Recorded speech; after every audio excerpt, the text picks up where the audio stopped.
Por La Voz del Derecho estamos transmitiendo desde la facultad. Un espacio hecho por jóvenes para gente joven. Los temas jurídicos desde una perspectiva académica.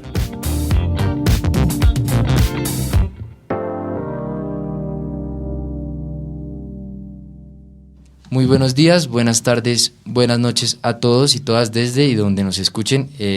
Bienvenidos una nueva vez a Desde la Facultad, un programa pues creado a partir de una iniciativa del doctor José Gregorio Hernández y Andrés Charria, en el cual el día de hoy tenemos un invitado muy especial a mi mano derecha, que es el doctor Juan Felipe Tejero, que es abogado graduado de la Pontificia Universidad Javeriana, profesor de Derecho Probatorio Civil de esta misma universidad, con una maestría en Argumentación Jurídica de la Universidad de Alicante, España, y Palermo, Italia, especialización en Derecho de los Negocios Internacionales y maestría en Derecho Privado de la Universidad de los Andes. A su mano izquierda tenemos a David Cáceres, estudiante de sexto semestre de Derecho. A mi mano izquierda nos encontramos al fondo con Ana María Malaver, estudiante de sexto semestre también de Derecho, y a su mano derecha con Santiago Espitia, estudiante de sexto semestre de Derecho, todos de la Pontificia Universidad Javeriana. Muy buenas tardes a todos. En primer lugar, un especial saludo para Ana, para Santiago y para David, quienes me han invitado a la jornada del día de hoy. Un saludo especial a todos los que estén escuchando este podcast, y por supuesto un saludo especial a los doctores José Gregorio y Andrés Charria, que son los, digamos, pioneros de esta iniciativa que yo aplaudo, y reitero el agradecimiento por la invitación. Muchas gracias, doctor. Entonces, el día de hoy trajimos este invitado precisamente porque vamos a conversar sobre la rama judicial y cómo ésta se comporta el día de hoy. Nosotros, la manera como nosotros los estudiantes la percibimos, como los profesionales también la perciben en la práctica profesional, y asimismo pues sentimos la necesidad, junto con todo el equipo de programa, de dialogar aspectos y cambios importantes que se han venido materializando junto con la aplicación de la Ley 2213 del 2020, que pues se materializó a raíz de la pandemia y que virtualizó muchos de los sectores de esta rama, no solamente como tal la rama judicial, sino también, por ejemplo, las notarías en Colombia. Respecto a esto, entonces vamos a hablar y tocar temas muy puntuales, como es el tema de la congestión del sistema judicial, la perspectiva de nosotros los estudiantes de Derecho frente a iniciar tal vez una carrera judicial, y la aplicación de la inteligencia artificial de esta rama, que también como nosotros como estudiantes también hemos percibido como ese gran cambio en el medio universitario respecto como a nosotros cómo lo utilizamos como herramienta y aplicación dentro de las clases, dentro de nuestras diferentes cátedras de Derecho. Entonces pues yo quiero introducir la conversación abordando una pregunta tal vez un poco general, para que nosotros hablemos sobre qué nosotros percibimos o respecto a qué problemas nosotros tenemos conocimiento que la rama judicial hoy en día pues tiene o ostenta. Sí, no sé, ¿quién quiere empezar introduciéndonos pues su perspectiva? Digamos, gracias, Santi. Uno cuando inicia la carrera de Derecho, yo creo que uno tiene una perspectiva, y a medida que uno va avanzando respecto a la rama judicial, como que cinde y le va cambiando mucho el panorama, ¿no? Yo al inicio pensaba como que era todo muy fácil, porque pues no había materializado eso en el día a día, ¿no? Si bien yo no trabajo, uno se va dando cuenta, digamos, cuando lee sentencias igual, todo el tema de la demora de los procesos en sí mismo. Entonces yo creo que eso es algo de acotar bastante, ¿no? De que la realidad es diferente a lo que uno piensa cuando comienza a estudiar Derecho y a materializarlo en sí mismo. Digamos, a mí me llama mucho la atención porque uno cuando está en Derecho uno suele leer muchos temas de demandas de casación, ¿no? Y ver que como un proceso inicia, no sé, como 10 años atrás o 8 del fallo de casación, yo creo que a uno lo impacta y uno dice como hasta qué punto la materialización del derecho se da en verdad cuando el sistema judicial no responde a las necesidades propias de los usuarios, ¿sí? Entonces, a partir de ahí, es como una perspectiva muy general, muy inicial de lo que viene a ser la aplicación del derecho, que es lo que yo creo que en verdad importa. Sí, yo de la mano de lo que dice Santiago, quiero pues traer a colación el plan estratégico para el fortalecimiento de la rama judicial 2023-2026, que creo que consagra 5 objetivos que son muy dicientes, en los que está flaqueando hoy en día la rama judicial, que son básicamente cosas que nosotros como estudiantes de Derecho hemos visto. En primer lugar, mejorar el acceso a la justicia y la infraestructura física. En segundo, consolidar una justicia integrada a través de los servicios digitales, que esto yo creo que introduce un tema que podemos tocar al final con el tema de la inteligencia artificial, y es el capacitamiento técnico, porque eso requiere tecnicidad para el manejo de las plataformas. No solo que existan las plataformas, sino saberlas usar. Es el segundo. El tercero, aumentar la confianza. O sea, la confianza viene inmersa, digamos, en lo que son todos los otros objetivos, pero también por la transparencia que se ve en la rama judicial. El cuarto es fortalecer el talento humano, y es lo que decía Santi para introducir, y es, yo creo que todos como estudiantes de Derecho nos hemos visto, sobre todo en los últimos semestres, como instados a hacer una carrera judicial, porque hacen falta jueces y hacen falta buenos jueces en Colombia. Entonces creo que eso es algo que como estudiantes de Derecho nos llama mucho la atención. Y por último, el objetivo número 5 es fortalecer la gobernanza, la planeación estratégica y la capacidad de toma de decisiones de la rama judicial. Yo me voy a pegar a lo que decía tanto Santiago como David, y es que en la práctica, últimamente, por ejemplo, el fin de semana pasado tuvimos la oportunidad pues, con el seminario de Derecho Penitenciario de ir a hacer una brigada jurídica a una URI en Puente Aranda y darse cuenta de la cantidad de personas que, por ejemplo, ya se les vencieron los términos y aún así siguen privadas de la libertad en una medida de aseguramiento, o incluso que es demasiado complicado encontrar en qué va el proceso de cada persona en la página de la rama. O sea, a mí me dijeron, tienes que investigar, buscar el caso en que va. Es un dilema. O sea, uno busca el nombre de la persona con la cédula y aparecen 20.000 personas diferentes y no esa persona, o aparece en un proceso, por ejemplo, que no es penal, sino de familia, aunque el proceso sea penal. O sea, la página está sumamente mal estructurada. Y adicional a eso, pues la cantidad de personas que cada día, o sea, el sistema está demasiado congestionado. Yo creo que ese es como el punto central que nos trae acá. Sí, pues acá yo quiero introducir, de hecho, la perspectiva del doctor, porque yo creo que nos sirve. Yo quiero que esa intervención sea como el baldado de agua fría que nos llega a la cabeza, porque me surgió la idea con la intervención de Santiago principalmente, y es que nosotros como estudiantes de Derecho tenemos una visión muy limitada, porque como vimos empezamos hablando de una vez de las sentencias de casación, ¿sí? Nosotros nos limitamos mucho a la perspectiva de las altas cortes, y yo creo que como estudiantes de Derecho, principalmente más siendo abogados javerianos, pues no pensamos en siquiera empezar a litigar en un juez promiscuo municipal o un abogado, siquiera un juez de circuito, sino que unas pensamos en las altas cortes como si estuviésemos ya litigando ya. Pues yo creo que hay problemas muy puntuales que suceden en esos despachos. Yo creo que David lo alcanzó a introducir tal vez a grosso modo por el boletín que encontró, pero yo quiero saber en la práctica que nos diga, la verdad, muchachos, eso no es así, vean, esto es lo que pasa día a día, nos encontramos con jueces así, los procesos tardan esta cantidad de tiempo, ¿qué podemos ver?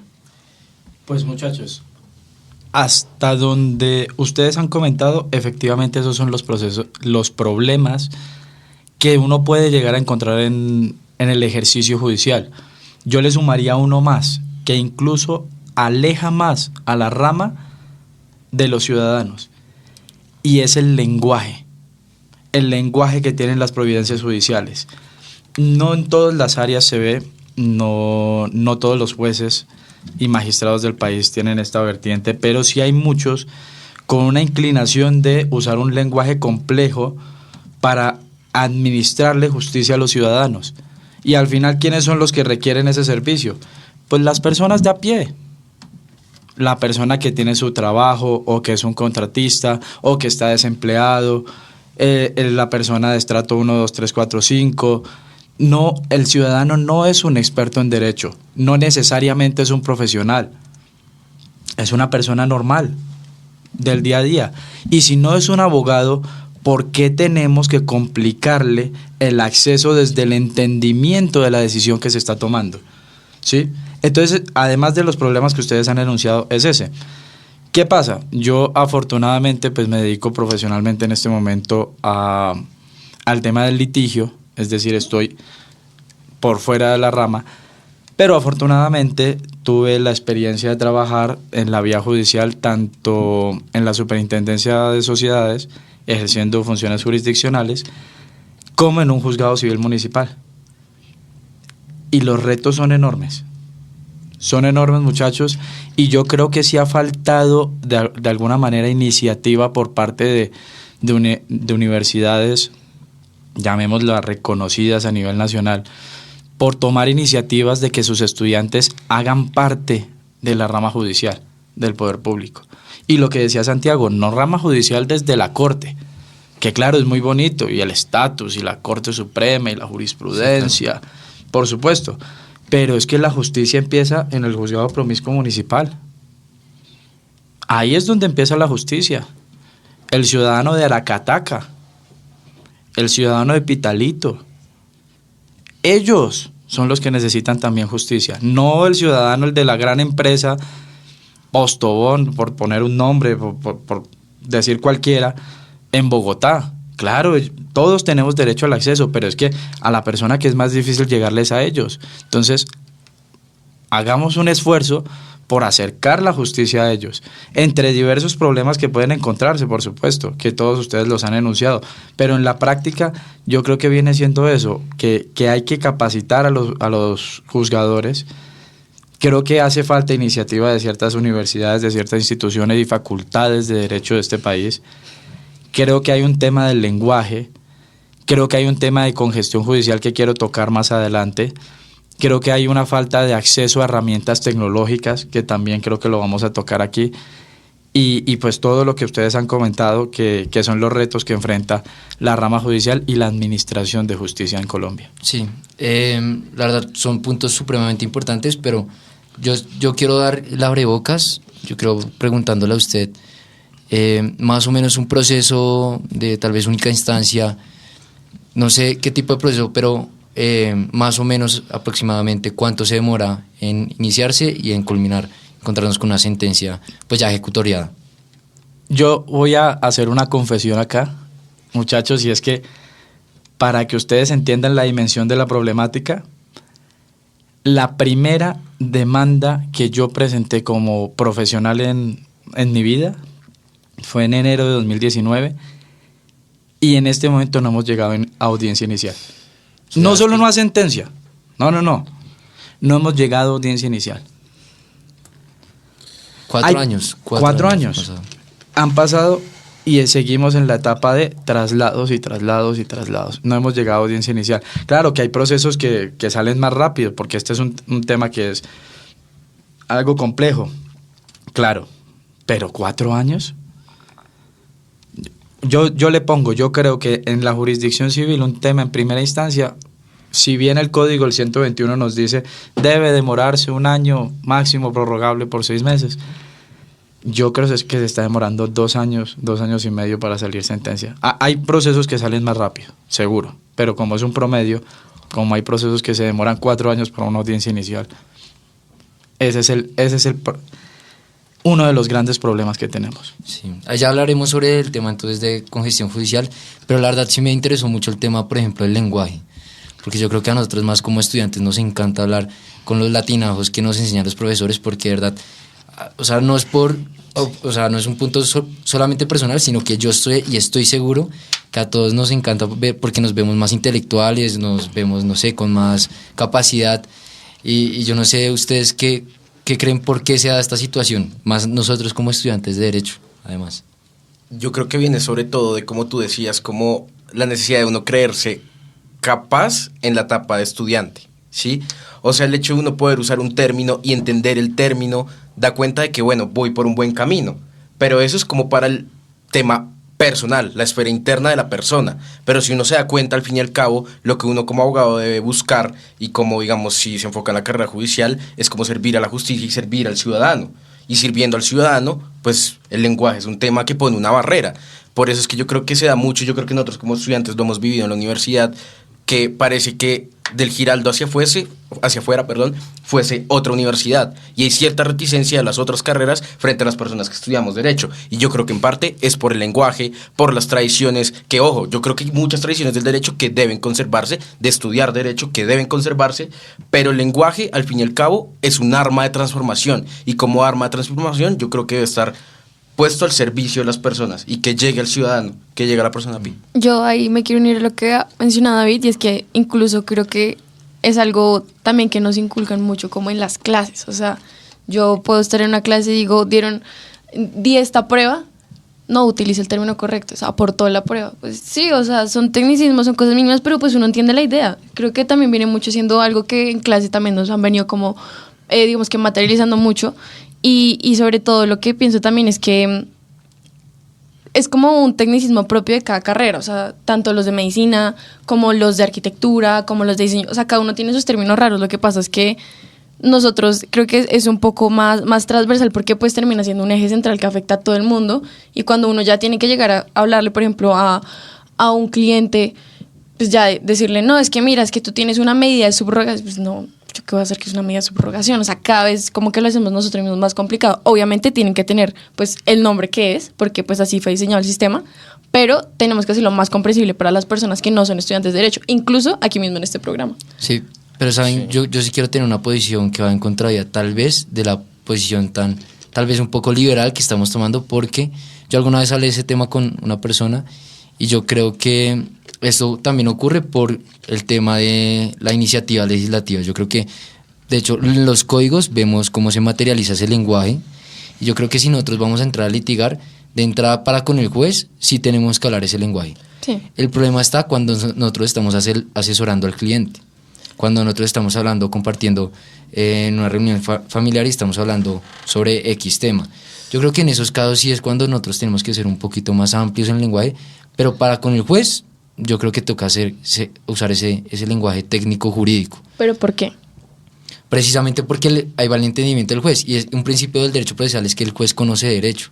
Entonces, si nosotros queremos llegar a un punto sustancial y muy específico para solucionar X problema, nosotros tenemos que ser capaces de entender ese concepto y decirle al juez que simplemente por hacer una acción, no sé, revitatoria, ya estamos hablando sobre X tema. Yo estoy de acuerdo con Santiago, y es que yo lo divido como en dos esferas, y es que inevitablemente como estudiantes de Derecho debemos tener la capacidad técnica de entender los conceptos, porque uno llega a un final oral y debe demostrar que tiene el dominio. ¿Por qué? No por tener el dominio y saberse más intelectual, sino porque tener el dominio del tema es el que le permite a uno simplificarlo. Después, si yo tengo el dominio suficiente sobre un concepto jurídico, debo estar también en la capacidad de poder simplificarlo. Y se me viene aquí a la mente, no sé si se habló alguna vez en el programa La Sentencia, que se hizo para niños. Sí. Creo que es de José Bernardo Reyes. Sí. O sea, eso me parece muy interesante porque es al fin y al cabo la explicación, pero para llegar a esa sentencia debieron haber 1000 términos jurídicos especializados, pero al fin y al cabo es cómo se comunica al ciudadano de a pie. Es que yo creo que ese es el punto, no es tanto como uno se lo expresa al juez, sino al final la sentencia que la persona pues termina, pues una persona que termine siendo, digamos que sentenciada, pues no se va a poner a leer su propia sentencia porque ya digamos que lo vivió. Pero sí, por ejemplo, para nosotros como estudiantes de Derecho, sí pienso que, por ejemplo, entendemos los términos porque los estudiamos, pero una persona ajena que quiera conocer algo de derecho le queda complicadísimo. La Corte Constitucional cada vez está como avanzando en medidas para que el derecho en sí sea mucho más comprensible para la gente, que todo el mundo entienda derecho. Con la sentencia que, por ejemplo, hablábamos, sacan unas cartillas, por ejemplo, explicando cada artículo de la Constitución de una manera súper friendly, porque le ponen dibujos, le ponen colores, la ponen mucho más comprensible para que incluso un niño desde pequeño sepa qué es lo que tiene que tener pues, en derecho. Obviamente, yo lo hablo sin saber, pero yo le quiero preguntar a los jueces si les gusta que uno como litigante les hable en derecho, o les gusta más ser un poco más flexible en el lenguaje. Pues muchachos, esto es algo que ocurre, y ustedes lo dijeron, desde la universidad. Y es que desde que uno entra a la Facultad de Derecho, yo me acuerdo de cómo era yo, ustedes, yo creo que con mucha más recordación todavía, uno tiene aspiraciones y uno dice, yo quiero llegar a ser así algún día, y uno ve ciertos prototipos de abogados y entonces quiere tomar esos ejemplos. Entonces quiere parecerse a ellos y usar palabras técnicas, que yo no digo que esté mal, todo lo contrario, está muy bien, porque el derecho es una ciencia jurídica, y eso implica que tiene unos términos que uno tiene que conocer y manejar, pero el problema no es que el derecho tenga unos conceptos técnicos. El problema es que la administración de justicia, que está diseñada para los ciudadanos, no sepa darle razón a los ciudadanos sobre la resolución de su conflicto. Ahí está el inconveniente. Claro, si un tema es medida de subrogación, pues si el término hay que usarlo, se usará. Pero el tema es decirle al ciudadano, mire, aquí tiene que aplicar esta medida y es por esto, por esto, por esto. Y lo que mencionó David, la simplicidad, y es lo que más nos cuesta a los abogados. Eso se dice fácil, pero es lo que más nos cuesta. Uno vive con el principio de confunde y reinarás. Y eso es así como abogado. No me sé la respuesta, pero busco 3, 4 normas, digo 4, 5 cosas y si enredo a lo mejor le pego a algo. ¿Sí? Eso porque tiene que ser así, para el ciudadano. En un examen de derecho, si usted logra, digámoslo así, cañar al profesor, pues bueno. Pero en la administración de justicia necesitamos no solo que la sentencia sea clara desde el punto de vista de las palabras que se usan, sino desde la forma. Porque una sentencia de 100 páginas para decirle al ciudadano, sí, usted cumple los requisitos para ser propietario. Usted es poseedor por tanto tiempo. ¿100 páginas para eso? ¿100 páginas para decirle, usted no es civilmente responsable? Sí. Eso es lo que uno dice, no tiene sentido. Al fin y al cabo esto es una ciencia y tiene sus términos y está perfecto y en la facultad deben enseñárselos, pero también deben enseñarle a uno a hacer las cosas más simples y a ser un traductor para las personas que no son abogadas. Uno desde el punto de vista del abogado y también desde el punto de vista de los jueces.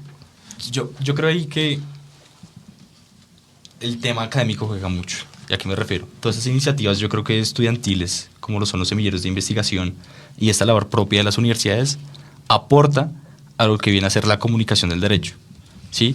Entonces, digamos, todo el tema de sacar fichas jurisprudenciales, de ampliar y explicar lo que dice en sí mismo una sentencia en unos términos sencillos, concretos, son temas muy puntuales que se vienen desarrollando desde la academia y que de alguna manera le pueden servir a la gente.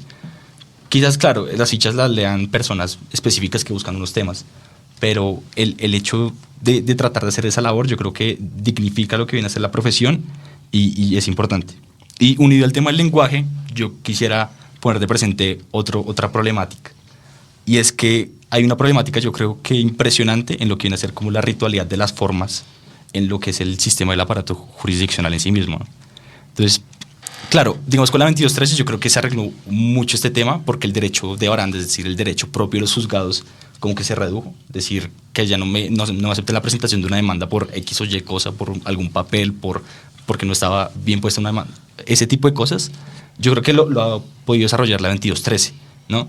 Sin embargo, aún se ven como esos rezagos de las formalidades propias del derecho que uno va denotando, ¿no? Entonces están los tipos de funcionarios que literalmente se inadmiten demandas por no cumplir unos requisitos que no están en el artículo del 90 del Código General del Proceso. Aunque el código diga son estos, terminan como tal metiendo en alguna de esas causales en virtud de las cuales se puede admitir una demanda, cualquier cosa como pequeña, que no es propio de la causal, y eso entorpece, yo creería, junto con el tema del lenguaje, la administración de justicia.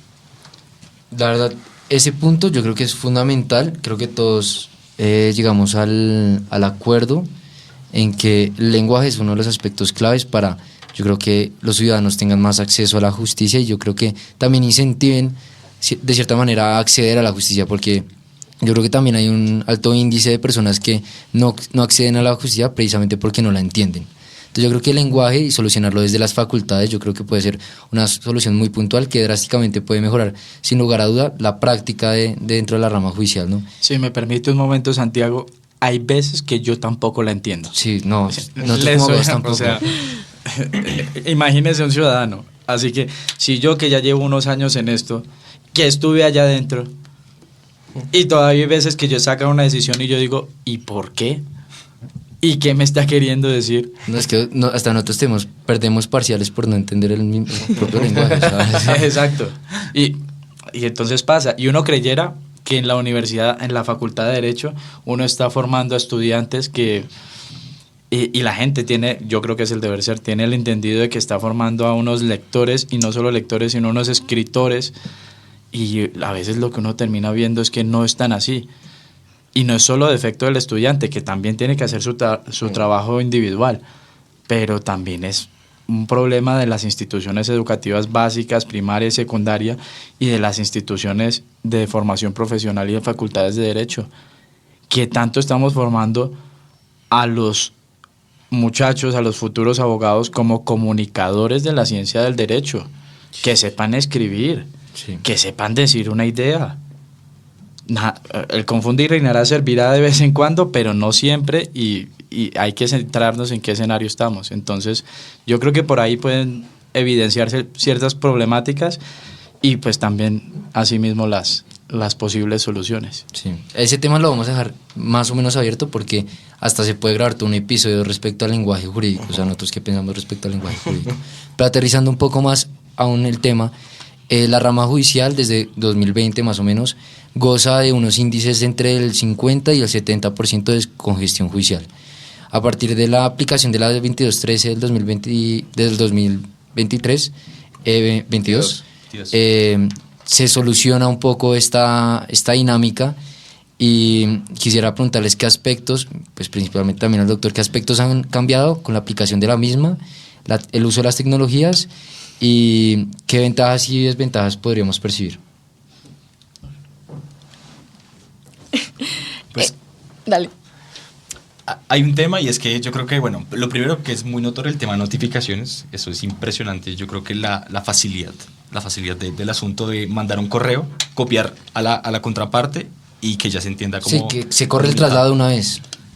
Sí, más o menos, pero yo creo que eso dinamiza mucho, primero el gasto de papel y la burocracia que en sí mismo eso significa, yo creo que es impresionante. Digitalizar los expedientes también. Claro, y sin embargo hay un trámite que a mí me causó mucha curiosidad cuando yo lo estudié el semestre pasado, que fue el tema de la apelación, ¿no? Entonces antes en la apelación se necesitaba sustentar los reparos en una audiencia especial, o ya no con la 2213, según entiendo se envía un tipo de memorial y con base a ello, pues una vez se le corre traslado a la contraparte y todo el tema de la contradicción sube y se resuelve. Ya no se necesita una audiencia en donde claramente eso retardaba, pues porque es un trámite más, es una audiencia más, es otro plazo. Si para la audiencia inicial, como el doctor lo señalaba, del 372 se demoró 4 años, imaginen para una audiencia de apelación, yo creo que es el doble. Y yo creo que esa parte es muy importante y me causó mucha curiosidad cuando lo estudié. Sí. Bueno, yo tengo acá unos datos. En Colombia hay 5.620 despachos judiciales, contando altas cortes, tribunales superiores, etcétera, etcétera. Han ingresado, o sea, desde 2000, o sea, hasta 2021, contando hasta acá, 2.436.759 procesos. Eso quiere decir que cada despacho, en promedio, tiene 374 procesos judiciales.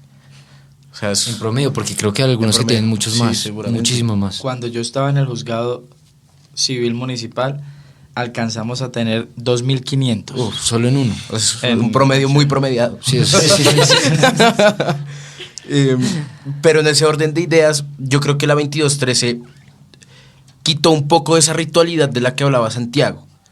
Esas tal vez excesos rituales, porque al fin y al cabo, llevar de la presencialidad a lo remoto, a lo digital, el sistema de administración de justicia genera que inevitablemente hayan las facilidades de estar uno en la casa en el proceso. Primero eso, se acaba la autenticación de poderes y es mucho más fácil algo tan humano que es tan difícil como para cuadrar una fiesta, cuadrar el horario.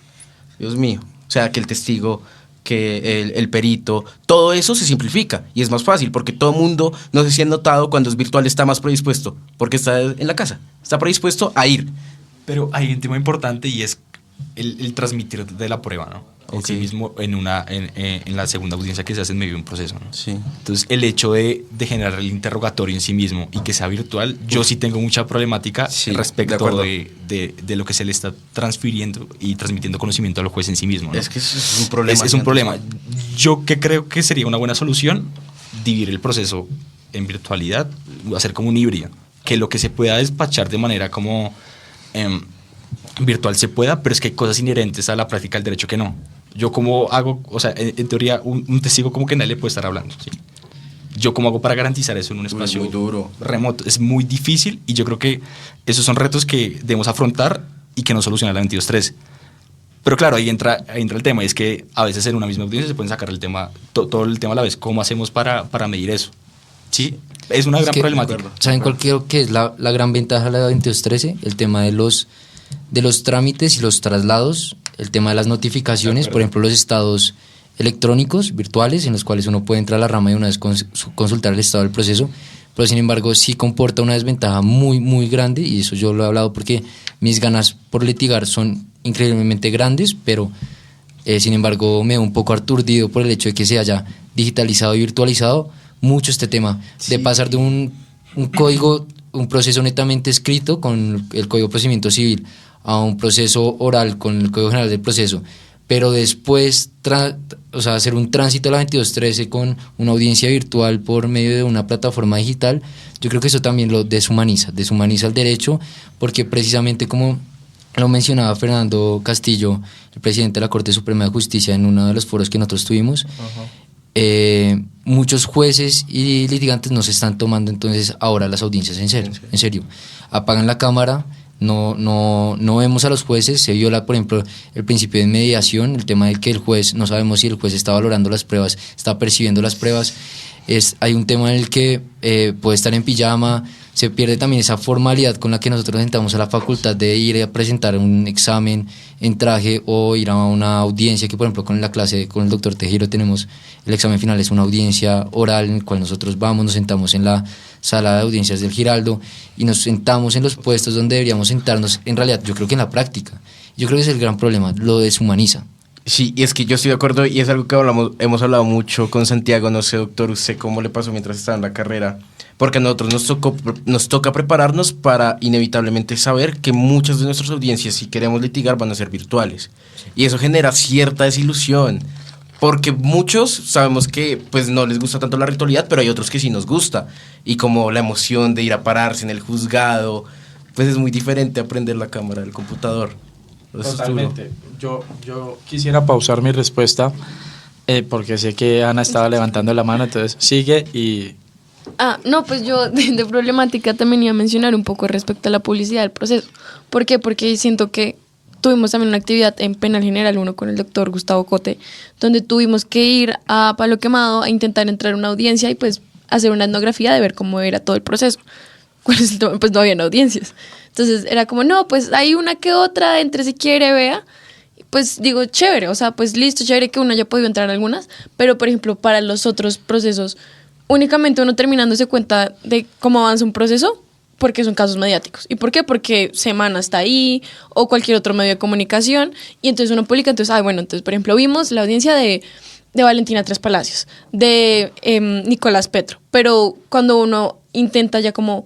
Por ejemplo, a mí me gusta mucho ir a ver audiencias, pero es realmente muy complicado porque ya como la mayoría son virtuales, pues es un poco difícil acceder, porque ya no puedes ir directamente como a entrar a cualquier audiencia y ver como, ¿de qué estarán hablando hoy? Pues ya no pasa. Muchachos, el tema es interesantísimo porque tiene muchísimas aristas para tocar. Efectivamente, por ejemplo, como lo preguntaba David, la ilusión del estudiante se pierde. Es una vivencia que yo no tuve porque pues cuando yo estudié, yo sabía que iba a ir a una audiencia, que si quería litigar yo tenía que ir a una sala de audiencias que era presencial, y eso fue lo que me imaginé, solo que por el camino me fueron cambiando las reglas. Seguramente ustedes encuentran ya un mundo completamente distinto donde la regla general es la virtualidad, y eso puede reducir ciertas expectativas, pero yo creo que uno no puede perder el marco de lo que es la profesión. Si ustedes quieren ejercer en el litigio, sepan que lo que ustedes van a hacer son unos intermediarios de conflictos. Entonces lo que los debe motivar es que la persona a la que ustedes representan pueda resolver los conflictos, los problemas que tiene. Esa es la vara que debe seguir su ejercicio profesional. Si son jueces, la oportunidad de resolver esos conflictos desde el punto de vista de la objetividad y la imparcialidad. Que sea virtual, que sea presencial, es un debate que surge hoy en día que a uno le recuerda, como dice Santiago, el debate de hace 10, 11 años cuando empezó a salir el Código General del Proceso en el 2012, que decían, no, la escrituralidad y la oralidad.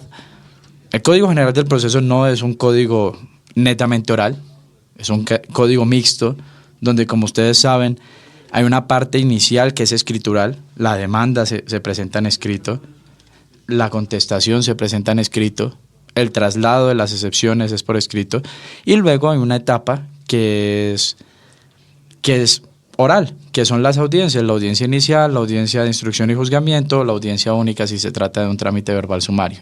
Entonces, yo creo que esos todos son simplemente instrumentos a través de los cuales se plasma o se materializa la función de la administración de justicia, que uno puede encontrar de seguro bondades y defectos en ambos, seguro. Que la virtualidad tiene unas bendiciones, por supuesto. Que tiene otros retos, también. Yo estoy de acuerdo con Santiago cuando dijo cómo va la valoración, por ejemplo, de la prueba testimonial, de la declaración de un tercero o de las mismas partes por parte de un juez, no es la misma estando frente a frente al declarante que estando por una pantalla. Sí. Eso no es lo mismo. Y es un reto que trae. Tampoco, pero también uno tiene que encontrarle bondades a la virtualidad. Por supuesto, todo lo que ustedes estaban hablando, notificaciones, que se desformaliza un poco, se puede acceder más fácil, pero ojo, otro de los grandes retos en un país como Colombia, ¿cuánta gente tiene acceso a las herramientas tecnológicas para que el proceso sea efectivamente virtual? Claro. Es que precisamente ese era el tema que iba a introducir justo con su intervención, porque en ese mismo foro en el que estuvimos, donde también estuvo el presidente del Consejo Superior de la Judicatura, Aurelio Enrique Rodríguez, se mencionaba el presupuesto que se estaba designando para precisamente digitalizar todos estos despachos, pero es que también ser ignorante es pensar que por el hecho de que la sala de casación civil es la sala que está totalmente digitalizada, entonces todos los juzgados también estén digitalizados o virtualizados. Eso es completamente mentira. Hay puntos, hay juzgados donde funcionan, por ejemplo, nos comentaban, con una planta eléctrica, donde para que funcione la planta eléctrica necesita una gasolina y que para que llegue la gasolina pues tiene que pasar un camión de tal municipio a tal municipio donde se demora 8 horas. Entonces, llevar esos también trámites virtuales termina siendo muy complicado en un país más como Colombia, que termina descentralizándose precisamente por su característica geográfica, que imposibilita mucho el acceso precisamente al Internet. Entonces yo creo que eso es uno de los grandes retos de esta ley, porque no podemos pensar que toda la rama ya se haya virtualizado con la implementación de esta ley. Yo creo que ese es también uno de los retos que toca afrontar. Yo creo que también es un problema de inversión, porque hay un déficit también en la rama judicial que tampoco se puede ocultar, que también nos mencionaban en el recinto, y sin lugar a dudas algo que también a nosotros nos preocupa. Sin embargo, mi intervención simplemente es porque a mí me encanta idealizar un poco la profesión del abogado y cómo uno lo ejerce, más viendo uno las series que uno le dan ganas realmente, estar frente a un juez y litigar. Yo quiero preguntarle algo al doctor Tejero, no puedo evitar, porque ayer nos comentó que fue patinador. Sí, un tiempo corto, pero sí. ¿Y qué pasó con esa labor? Eso era complicadísimo. Incluso fui patinador de mis propios procesos ya siendo abogado, porque claro, cuando inicié, pues yo no tenía el presupuesto para pagarle a una persona para que realizara todas esas labores, sino que todo me tocaba hacerlo a mí. Y los retos que ya son físicamente y humanos son impresionantes. Comenzar por ir al centro. Entonces, ya hay un mito detrás que hay que romper, y es la inseguridad, que qué me va a pasar allá. No, es un sitio como cualquier otro sitio de la ciudad, normal, pero hay que romper esa barrera de los prejuicios que existe y que puede encontrar uno desde el lugar que creció. Uno no es culpable de tener esos prejuicios, pero sí es culpable de quedarse en ellos. No tiene que romper esas barreras. Primero eso. Luego llegar y encontrar que no hay un solo sistema, digamos, integrado de prestación de servicio de administración de justicia, un solo edificio. No. Hay como 6, 7 edificios, todos separados. Uno tiene que ir y buscar, digamos, gracias a Dios existe Internet y que uno puede buscar y ver la dirección del edificio, dónde se puede encontrar y demás, pero busque. Luego ver que son edificios completamente antiguos, de 17 pisos, vaya al juzgado que queda en el piso 12 y arriesgue su vida entrando a uno de esos ascensores. No, y además O haga ejercicio subiendo. ahora meta el factor de que tiemble o... Sí, como pasó ayer, piensen en todas las personas que estaban en esos edificios del centro, en el ascensor en el momento del temblor. Como a la hora se me llegó esa imagen a la cabeza y yo, uy, pobrecito, pobre gente la que estaba ahí. Y ese otro reto, y todos son edificios altísimos donde la infraestructura no es muy buena, no es culpa de la rama judicial, es un tema de presupuesto, pero es una situación que existe. Luego, el choque contra la administración de justicia per se, que claro, uno no se lo enseñan cómo lo va a tratar a uno el funcionario judicial, el citador, el secretario, la secretaria y el del juzgado, y el guardia de seguridad. el guardia de seguridad, ¿dónde encuentro el expediente? No, es que está en el despacho. ¿Y eso qué significa? No, que si está en el despacho no se lo puedo mostrar. No, que está en Secretaría Letra. ¿Y eso qué significa? Bueno, y aquí, ¿cómo funciona el tema de la cartelera del Estado? ¿Y eso qué es? Un montón de cosas que uno en la realidad, eso en la clase no se lo dicen a uno nunca. Otro escenario que era muy chistoso y es enfrentarse al nudo, la pita judicial, que es con el que amarran los expedientes físicos. No se lo enseñan a uno y los funcionarios judiciales gozan viéndolo a uno enredado con eso. Gozan, ven al primíparo, ven al estudiante de derecho y ya lo logran determinar desde que ven que no sabe amarrar el expediente. Y eso da para todo tipo de historias, pero es un encuentro que genera todos esos retos que uno cree que son sencillos, pero es el día a día. Y que el funcionario me cae mal, o yo le caigo mal al funcionario, o que tengo que esperar a que me entreguen el expediente. Y todo eso era algo que pasaba antes. Hoy, gracias a Dios, el tema es distinto, pero también esa cercanía humana con el funcionario judicial se perdió, que era lo que también decía Santiago, que unas por otras no podemos ganar en todos los sentidos. Vuelvo y digo, ningún sistema es perfecto, cada uno tiene sus bendiciones, otros tienen sus defectos, y uno tiene que aprender a aprovechar las virtudes de cada uno de ellos. Sí, y para ir, es que vamos a ir cerrando porque el tiempo no nos está, pero sí no quiero dejar aislado este tema que se me hace súper importante. Ya hemos hablado sobre el tema de la congestión judicial, hemos hablado de qué manera se virtualiza también la rama judicial, el tema del lenguaje, el tema de acercar la rama a la ciudadanía, pero quisiera tocar el tema de la pregunta de por qué a nosotros como estudiantes no nos surge la primera pregunta de ¿por qué no quiero ser juez? O sea, ¿por qué no quiero ser juez? O sea, ¿por qué nosotros no pensamos en ser jueces, sino estamos pensando en ser penalistas per se, o trabajar en una multinacional como asesor jurídico, pero no pensamos en ser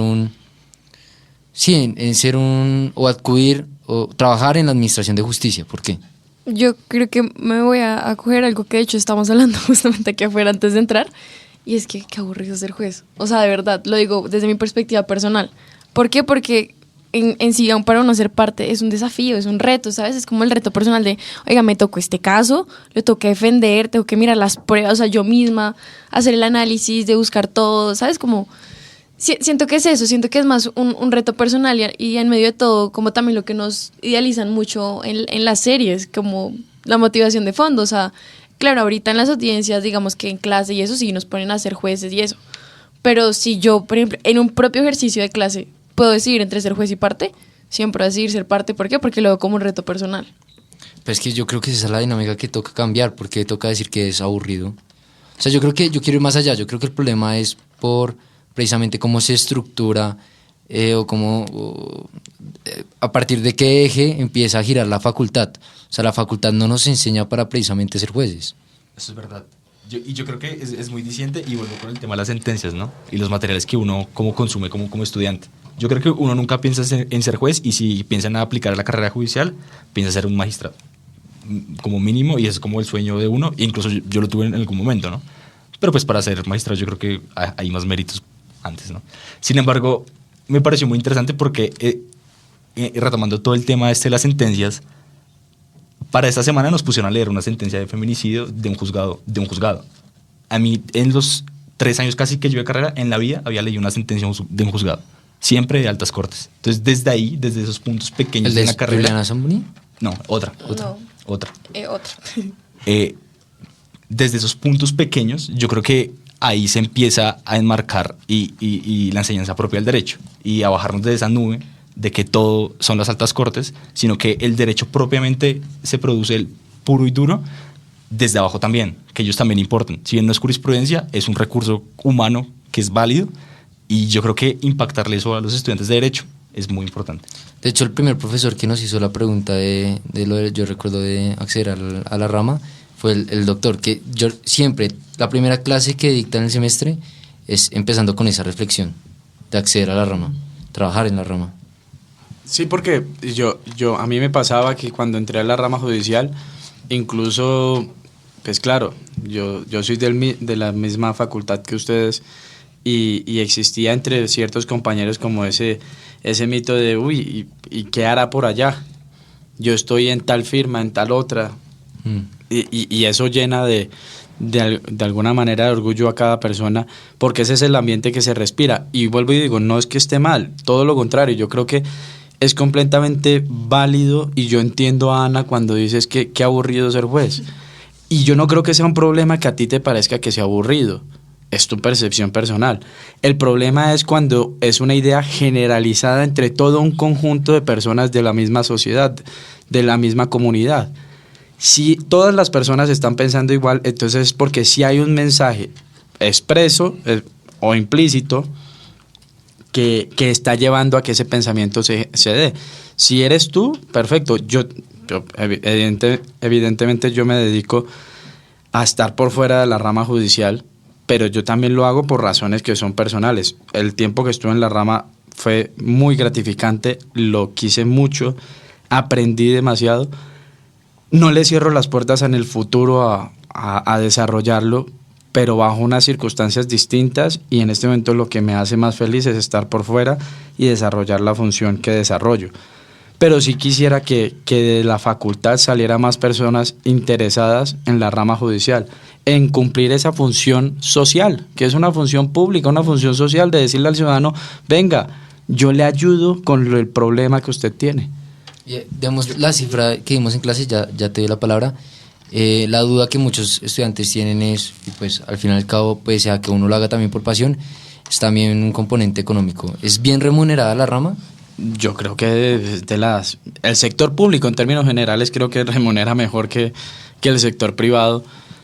Es que eso se renueva cada año por decretos o actos administrativos, pero yo creo que un juez de circuito, que son 5 años de experiencia profesional, puede estar ganando entre 15 y 17 millones de pesos mensuales. De ahí para abajo, el citador de juzgado civil municipal o promiscuo municipal, que digamos sería el rango más bajo y que ni siquiera hay que ser abogado, ser profesional para ejercerlo, ganará como 2,5, 3 millones de pesos, creo. Me puedo estar descachando un poco, pero por ahí va. Y uno iniciando en una firma puede estar ganando quizás eso o menos, dependiendo de la firma. Entonces, y en 5 años, si uno inicia en una firma en 5 años, yo no conozco al interior de todas las firmas del país, pero yo creo que son pocas las que pueden garantizar que en 5 años se puede estar ganando lo que un juez de circuito se gana. Sí. Yo quería decir, referente a la pregunta de Santiago sobre la carrera judicial, que yo creo que es un tema de reconocimiento y de importancia social que se le da. Porque, como decía el doctor Tejero, y así quería enfocar mi intervención, es una función social. Es algo, o sea, los jueces son el eje de la administración de la justicia porque dirimen un conflicto que tienen personas, ¿sí? Seres humanos. Y eso implica una majestuosidad, la majestuosidad de la justicia. Por eso hay muchas formas del derecho que yo creo que deben conservarse, pero abrirse al mundo.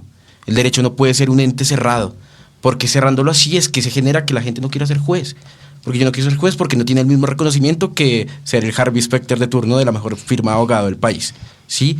El ser juez yo creo que es una de las formas más puras de vivir el derecho, porque es analizarlo, pero no analizarlo porque solo me gusta la dogmática, que también, sino porque creo que es la forma en cómo se deben solucionar los conflictos para una convivencia social sana, adecuada.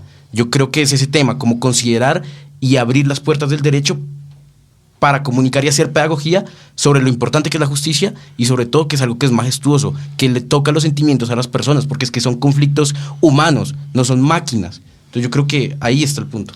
Yo con eso vamos a cerrar ya el programa, pero como siempre... Yo quisiera hacerles una pregunta a todos, muchachos, si nos podemos extender 5 o 10 minuticos porque quiero hacerles la pregunta. La pregunta cierra. Sí, es que nosotros hacemos generalmente la pregunta, pero ¿cuál es la pregunta? La pregunta que les quiero hacer, muchachos, es ¿ustedes cuál creen que es la causa o cuáles son las causas de la congestión judicial? Es decir, que un proceso se les demore X cantidad de tiempo entre que se inicia y se resuelve de fondo y definitivamente. ¿Alguno quiere empezar o inicio? Dale. Pues yo creo que en principio, y es algo que estudiando me he dado cuenta, y es la facilidad de impugnar las decisiones judiciales. Y yo creo que podemos, no solo tenemos los recursos de apelación que nos llevan a una segunda instancia, sino también tenemos la vía de la tutela. Yo creo que la tutela, que es un mecanismo que se creó en Colombia, ha sido una de las causas por las cuales la rama en sí misma se ha congestionado. Y la segunda yo creo que es precisamente por la cantidad de gente que demanda. Pese a que, o sea, no es tampoco mucha porque también mucha de la gente tiene una distancia con la rama.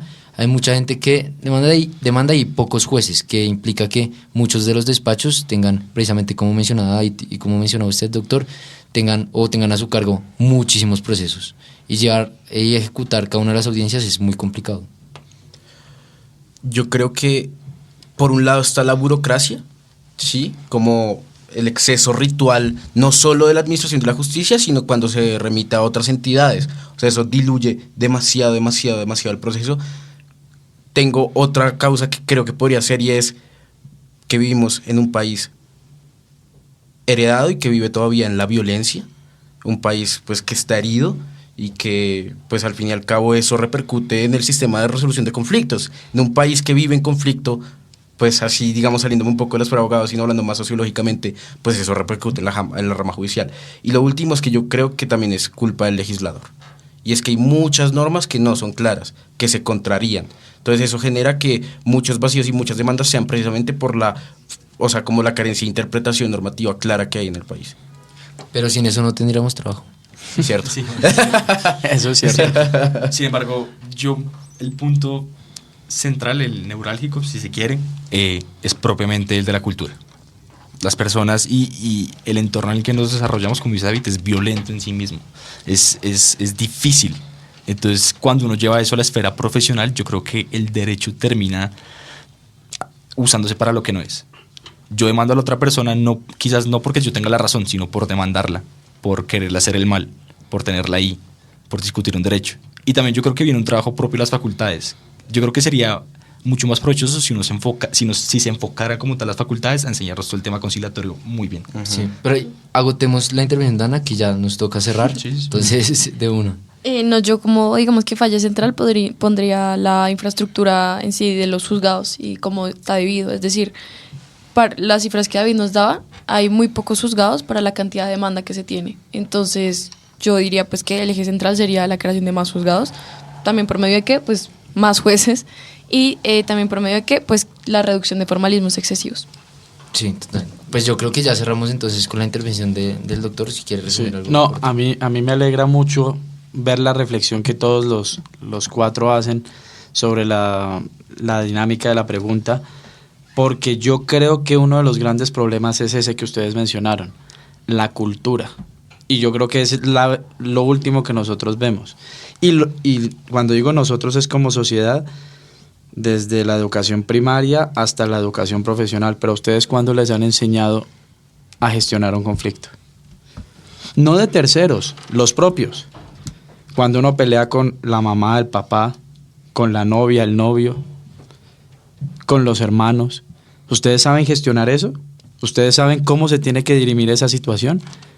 Y si no sabemos hacerlo nosotros, que somos expertos intermediarios en eso, ahora ¿cómo lo va a hacer el ciudadano?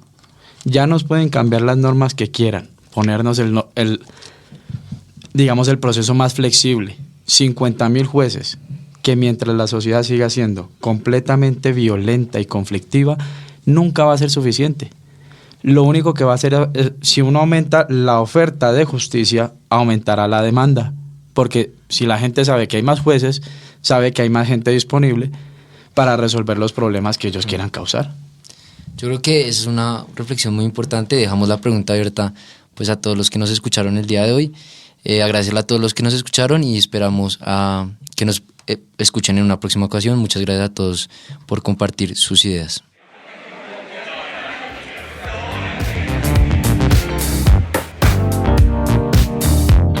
En La Voz del Derecho hemos transmitido Desde la Facultad. Un espacio hecho por jóvenes para gente joven.